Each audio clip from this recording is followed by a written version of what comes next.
सांगोला परिसरातील शेतकरी भुईमुगाच्या शेंगांचे पीक घ्यायचे। सांगोल्यातील लांबलचक टपोऱ्या शेंगा क्वीन व्हिक्टोरिया राणीला फार आवडायच्या।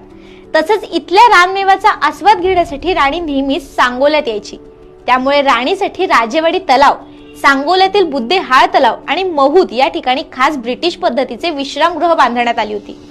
सांगोल्यातील शेतकऱ्यांना शेतीला पाणी मिळत नसल्याने राणीच्या आदेशाने साताऱ्यातील राजेवाडी तलावातील पाणी थेट सांगोल्याच्या सीमेवरील कटफळ तलावात सोडण्यात आले होते।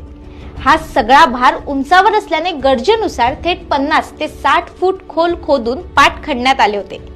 125 वर्षांपूर्वी खोदलेला हा बोगदा स्थापत्यशास्त्राचा उत्तम नमुना असून इतक्या खोलीवर एवढा लांब बोगदा तयार करून पाणी नेणे त्याकाळी एक आव्हान होते। इतक्या खोलीवर पाट आणि बोगदा तयार करण्याचा उद्देश तलावातून सोडलेल्या पाण्यासोबत आणि बोगद्याला जिवंत झऱ्याचे पाणी मिळावे असा होता। आजही सांगोल्यातील सर्व तलाव कोरडे पडले तरी या बोगद्यात झऱ्याचे पाणी असल्याचं दिसून येतं।